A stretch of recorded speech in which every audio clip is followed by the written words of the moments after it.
The chances of predicting a national lottery jackpot are 1 in 14 million. The chances of predicting the winner between Rigondeaux versus Lomachenko are slightly lower, but still astronomical. Okay, that's a slight exaggeration. Rigondeaux versus Lomachenko is undoubtedly a 5,050 fight between two of the greatest boxers in the sport today, with little if anything to separate them. Both are double Olympic gold medalists, so 5,050 sounds fair. Boxing News and Views has asked some boxing writers the predictions for the must-see fight of 2017. Boxing author Chris Henderson. I'm always a boxing fan first and foremost. That's just lucky enough to be able to cover the sport as a journalist, and man am I excited for this fight.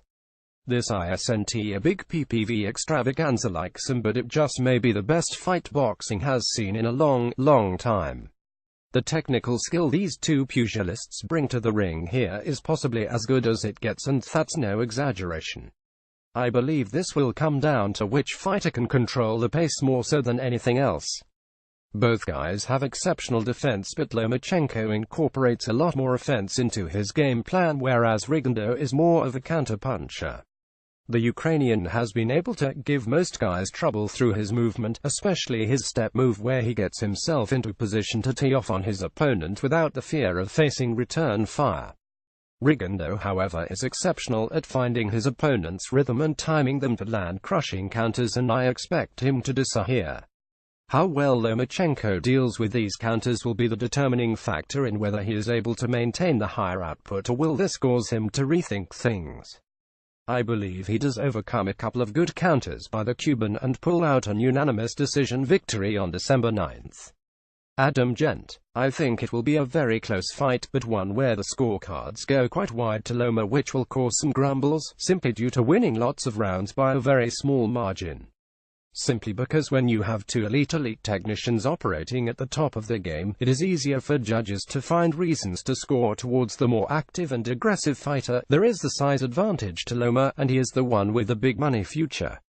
Unlike other fights, I think this one will be one where you can watch it back in slow motion later, concentrating on individual aspects, and you see something new each time. He'll probably be supporting Rigo though. If he loses, he'll probably never get another big fight, while Lomachenko would rebuild very quickly. Boxing author John Gatling Taz. Obviously, this is a quintessential dream fight. I know so many are calling it a super fight, but it has to be a fair fight to go there.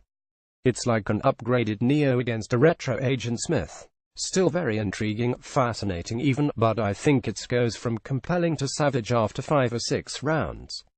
Rigo's giving up 10 years and 10 pounds, and the referee will count to 10 and he might not remember. Lomachenko Co-8 Tom Freeman Jones. Tough call. First off, can I say it's a crying shame one fighter has to lose this fight. I can't actually remember a fight in recent boxing history with this level of talent on show. It's crazy. To answer the question, my heart says Rigondeaux, my head says Lomachenko. Everything in between says I hope it's a draw. A fight this good should be a trilogy. Related.